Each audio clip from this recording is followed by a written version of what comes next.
keramik yang sudah pecah ini bisa ditambal menggunakan mie. Mie-nya pakai yang masih mentah kayak gini ya. Oleskan lem super ke area piring yang pecah. Potong mie sesuai ukuran piring yang pecah. Mie-nya dihaluskan dengan blender. Tabur bubuk mie ke atas mie yang masih utuh. Tuang lem super ke atas bubuk mie-nya. Kalau sudah kering, tinggal dirapikan menggunakan cutter. Terakhir, tinggal diwarnai dengan cat semprot. Piring berhasil ditambal. Kak Cinggo, ini di mana Kak Cinggo? Udah jalan aja dulu, Nyil. Aku nih punya surprise nih buat Unyil. Hah? Surprise Kak Cinggo? Sabar. Nah, ini cluenya nih, Nyil. Hah? Ada cluenya Kak Cinggo? Iya, cluenya cari hidden gem. Oh, kita nyari hidung jeng Kak Cinggo? Iya, Nyil. Ya udah, sembari Kak Cinggo nyari alangan, aku punya info tentang keramik nih Kak Cinggo. Keramik buat ubin lagi, Nyil. Beda Kak Cinggo, bukan. Ini tuh keramik buat kajangan. Di Indonesia, produk berbahan dasar tanah liat punya potensi besar. Hasil kerajinan tanah liat berupa gerabah dan keramik banyak diekspor ke luar negeri. Bahkan Indonesia termasuk 5 besar penghasil produk tanah liat. Sama-sama terbuat dari tanah liat, apa perbedaan keramik dan gerabah? Gerabah yang biasa dijumpai dalam bentuk gentong, kendi, atau tungku terbuat dari tanah liat murni yang dibentuk lalu dibakar. Sementara keramik butuh tambahan bahan selain tanah liat. Hasilnya, keramik lebih kuat, tahan air, dan tampilannya lebih mengkilap. Di banyak negara, produk tanah liat jadi salah satu produk seni yang dipelajari secara khusus. Sampai-sampai ada program studi perkuliahan yang khusus mempelajari tanah liat. Di Indonesia, gerabah dan keramik kebanyakan dipelajari secara otodidak atau turun-temurun. Hasilnya sih nggak kalah dengan produk luar negeri. Tapi kebanyakan produk tanah liat lebih mengutamakan fungsi dibanding seni. Cinggo tahu nggak tentang art terapi? Art terapi? Apaan tuh, Nyil? Art terapi itu seni terapi kesehatan mental. Wah, baru denger tuh, Nyil. Emang apa, Nyil? Iya, jadi tuh kayak healing gitu Kak Cinggo. Oh, pas banget nih. Sekarang aku pengen ngajak Unyil healing. Wih, beneran Kak Cinggo? Beneran. Nah, terima kasih, Mas. Udah sampai nih, Nyil. Wah, bagus banget ya Kak Cinggo tempatnya. Iya dong, Nyil.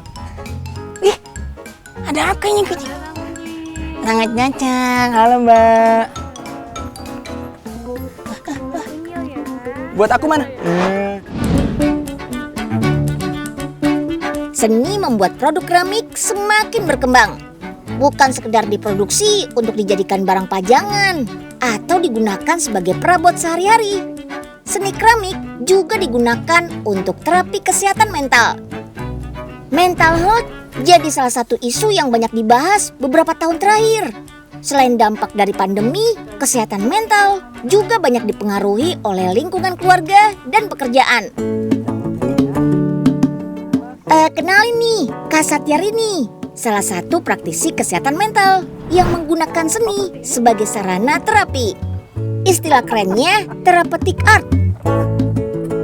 Jadi manfaat untuk therapeutic art itu adalah untuk kita menjadi lebih rileks ya, daripada tegang, kita menyalurkannya melalui seni. Istilah kesehatan mental punya kesan negatif di Indonesia. Padahal sama seperti kesehatan fisik, kesehatan mental juga perlu dijaga. Masalah-masalah kecil yang dianggap biasa saja, lama-lama bisa jadi penyakit kalau dibiarkan. Kesehatan fisik bisa dijaga melalui makanan sehat dan olahraga. Karena mental berkaitan dengan perasaan dan pikiran, kesehatannya bisa dilatih dengan melakukan kegiatan yang bikin rileks dan bisa jadi sarana meluapkan emosi. Misalnya, ya lewat kegiatan seni. Kak Satyarini sudah membuktikan meluapkan emosi lewat karya seni bisa memulihkan kesehatan mental dan trauma. Karena tujuannya saya pengen sehat, saya pengen bahagia. Kenapa digabungkan dengan art? Karena kebetulan 2015 saya memulai usaha di dunia keramik, dunia art. Dan 2018 saya belajar lagi tentang teknik-teknik kesehatan mental. Pelan tapi pasti, nilai-nilai yang ditanam saat membuat karya seni mampu memulihkan kesehatan mental. Menurut penelitian, kegiatan seni juga membantu menyembuhkan penyakit fisik loh. Sobat Unyil pernah dengarkan, hati yang gembira adalah obat. Penyakit fisik pelan-pelan juga bisa pulih lewat terapi seni yang membuat otak rileks dan bahagia.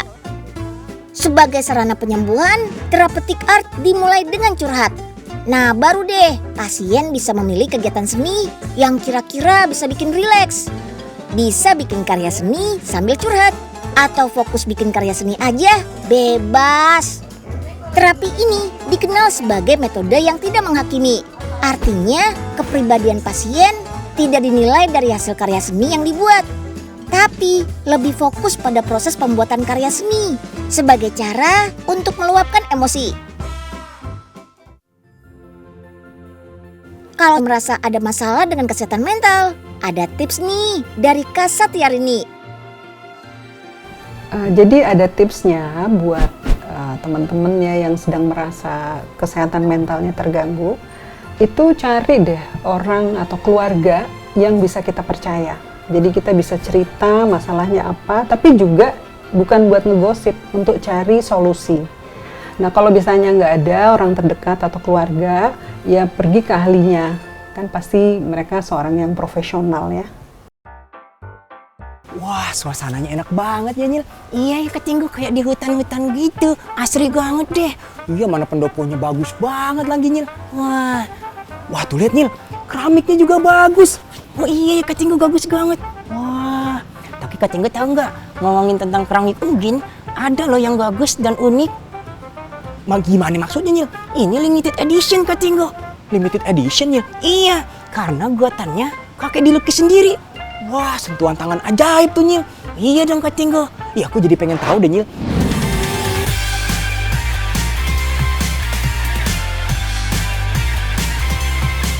Lantai keramik ini gak bakal ada yang nyamain, eksklusif. Dibuat secara handmade dan dilukis dengan tangan. Bukan sekedar kerajinan tangan yang dibuat secara massal. Keramik produksi Bali ini dibuat berdasarkan ilmu seni. Nah, kenalin nih, Om Philip James Lekman. Seorang lulusan seni dan desain keramik asal Australia. I guess the reason I chose Bali, well, it's a really amazing story. Like in a way, I didn't choose Bali. Kind of Bali found me, and that was 28 years ago now. And I'm so grateful. It's sort of a bit of a story where it wasn't planned. Di Indonesia, ilmu tentang kerajinan keramik hanya ada di beberapa institut seni. Itu pun gak fokus pada seni keramik aja. Di luar negeri, seni keramik dipelajari secara khusus. Seperti Om Philip yang sudah berkecimpung di dunia seni keramik dengan menyelesaikan studinya di Monash University tahun 1979. Kalau dihitung-hitung sudah lebih dari 40 tahun ya jadi seniman keramik. Setelah menyelesaikan studinya, Om Philip melalang buana mendirikan studio keramik di Australia dan USA. Sampai akhirnya menetap di Bali. Sejauh ini sih keramik lukisan tangan cuma ada satu di Bali. Meski nggak ada pesaing, Pak Philip dan tim nggak pernah berhenti untuk mengeluarkan desain-desain baru rancangannya. Anti mainstream, ada unsur budaya, dan nggak bisa kita temuin di keramik pada umumnya, alias limited. Semua proses pembuatan keramik sengaja tidak menggunakan mesin, cuma proses pembakaran saja yang pakai mesin. Proses manual inilah yang membuat setiap keramik memiliki ciri khas atau keunikannya sendiri. Motifnya bisa jadi sama, tapi tidak bisa persis. Yang lagi dibuat ini paling simpel, jenis keramik urban. Sebelum digambar, keramik dilapisi cat putih. Setelah 3 hari, baru deh keramik bisa diberi sentuhan gambar dan warna. Biar gampang sih, sudah ada polanya. Lalu dikeringkan dengan mesin pembakaran. Ada juga yang langsung disemprot coating. Bentuk dan ukuran beragam. Mau bentuk persegi atau yang ada lekukan-lekukannya bisa. Yang jelas teknik pemasangannya harus terlatih. Yang ini merupakan salah satu proses unik dari keramik Philip Blackman.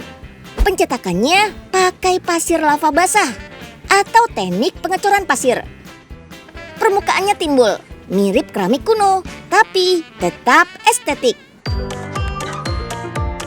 Koleksi terbaru dari keramik Philip Blackman adalah Agung Lava Stone, keramik yang berasal dari batuan vulkanik. Potongan kecil-kecil ini namanya gummy bricks. Disusun seperti batu bata, membuat tampilannya lebih mewah. Om Philip bisa mendapatkan inspirasi dari mana aja dan kapan saja.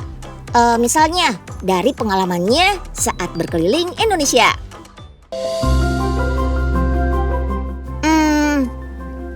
Ini ada yang bisa tebak motif apa? Yap, inspirasinya dari jaring nelayan. Sesimpel itu dapetin idenya. Selain dari pengalaman traveling, desainnya ada juga yang terinspirasi dari sejarah di berbagai belahan dunia, termasuk Asia, Timur Tengah, dan Afrika Utara. Ketinggu ini apaan sih ketinggu ditutup-tutup gini ngata Unyil? Unyil udah siap belum nih?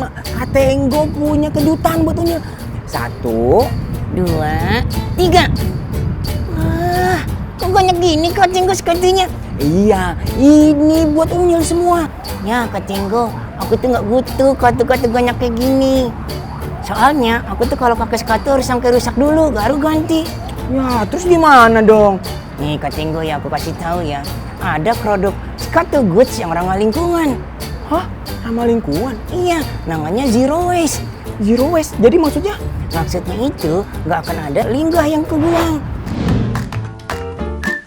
Dilindas mobil berkali-kali, papan untuk bahan perabot ini masih kuat.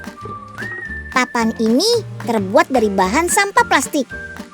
Daripada jadi limbah yang mencemari lingkungan, sampah berupa tutup botol, tutup galon, dan gelas plastik diolah jadi perabotan yang sangat kuat. Lebih kuat dari kayu, anti rayap, anti lapuk. Inilah yang disebut produk sustainable. Kalau diterjemahkan, sustainable artinya berkelanjutan. Konsep sustainable juga banyak digunakan pengusaha di bidang fashion. Melalui produk ramah lingkungan, masyarakat diajak untuk nggak menambah limbah fashion. Salah satunya dengan menggunakan produk fashion yang tahan lama dan proses produksinya nggak menghasilkan limbah. Like this one, sepatu kulit ramah lingkungan buatan anak muda dari Bandung. Karena produksi sepatu boots banyak menciptakan limbah, maka kami berpikiran untuk gimana caranya biar kita tidak mengotori lingkungan lebih banyak lagi gitu. Maka terciptalah sepatu yang tetap menggunakan limbah juga dijadiin produk baru yang lebih bervalue tinggi gitu. Makna sustainable mulai bergeser. Nggak sekedar peduli lingkungan, tapi juga peduli sesama dan tradisi. Konsep sustainable pada produk buatan workshop ini mengangkat 3 aspek: budaya, seni, dan sampah. Tradisi dan ragam bahasa di Indonesia terlihat pada bahan dan penamaan produk.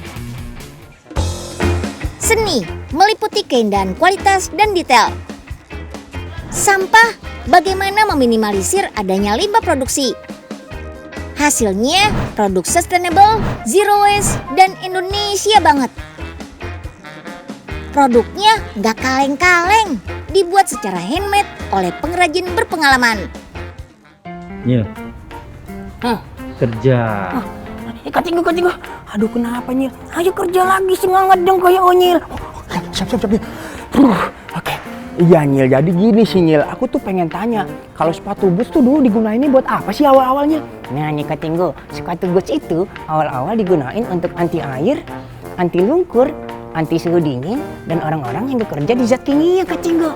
Oh gitu, tapi perasaan aku ngeliat orang-orang ini nih, yang model-model udah pakai boots juga Nyil. Nah emang sekarang tren fashionnya gitu Ketinggu. Dan juga sekarang udah banyak sepatu boots yang terbuat dari kanvas dan karet. Boots ramah lingkungan ini dibuat dengan meminimalisir limbah produksi. Caranya dengan menciptakan produk baru dari limbah. Proses produksi sepasang sepatu di pabrik menghasilkan gas buang sebanyak 14 kg. Itu baru sepasang sepatu. Padahal produksi di pabrik sepatu kan banyak. Tidak. Penyebabnya sepatu pabrikan yang terbuat dari bahan sintetis. Belum lagi limbah sisa produk yang gak terpakai. Biasanya cuma jadi sampah karena gak bisa diolah lagi. Berbeda dengan produk sustainable kayak sepatu boots ini, terbuat dari bahan kulit yang diproses secara alami. Sama-sama kulit hewan, memang apa sih bedanya yang diproses secara alami dan secara sintetis? Kulit hewan seperti sapi, kerbau, kambing, dan unta biasa digunakan sebagai bahan sepatu, jaket, atau tas. Aslinya sih kulit binatang tuh gampang rusak. That's why butuh proses penyamakan untuk menghasilkan kulit binatang yang bebas kotoran, bebas lemak, dan lentur. Jadi kulit binatang lebih tahan lama. Penyamakan kulit modern menggunakan bahan kimia sintetis. Kelebihannya, proses penyamakan kulit lebih cepat. Dengan bantuan mesin produksi, jumlah kulit yang disamak jauh lebih besar dibanding dengan cara alami. Nah, kalau penyamakan kulit alami, semua bahan didapat dari alam. Misalnya, untuk melembutkan kulit menggunakan kapur. Lalu, untuk menghilangkan lemak dan melenturkan kulit menggunakan kotoran burung merpati. Gak heran kalau sentra penyamakan kulit alami di Maroko ini aromanya aduhai. Penyamakan kulit dilakukan berhari-hari sampai kulit siap diberi pewarna alami. Oke, kulit yang disamak secara alami sudah bisa dipakai buat bahan pembuat sepatu. Semua proses mulai dari desain, pemotongan, sampai urusan jahit-menjahit dikerjakan secara manual. Tanpa mesin pabrik yang menghasilkan gas buang. Benar-benar butuh kesabaran dan ketelitian. Semua bahan baku produksi nggak ada yang terbuang. Limbahnya akan digunakan lagi untuk buat sepatu maupun produk lain. Istilah kerennya zero waste.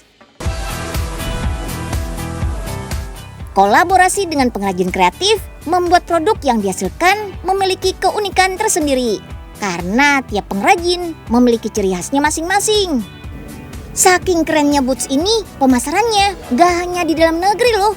Boots ramah lingkungan milik Akar ini juga disukai pasar internasional.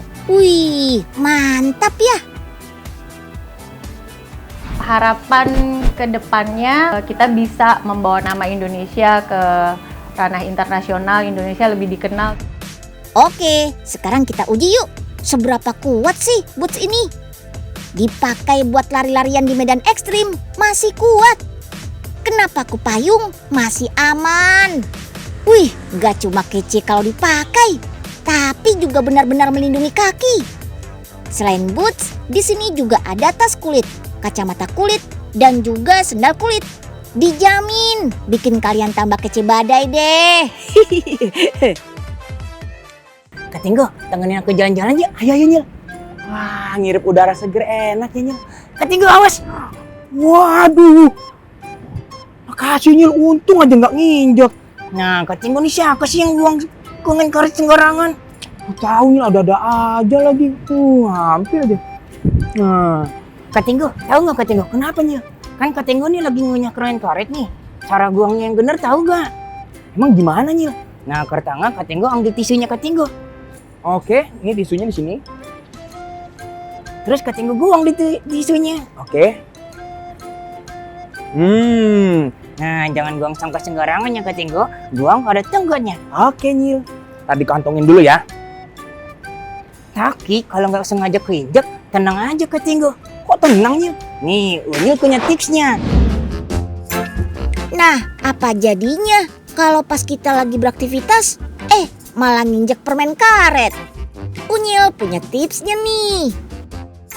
Cuma perlu cairan pembersih cat kuku ini alias aseton dan tisu. Tuang beberapa tetes asetonnya ke tisu. Lalu kita tinggal bersihkan deh permen karet yang menempel tadi.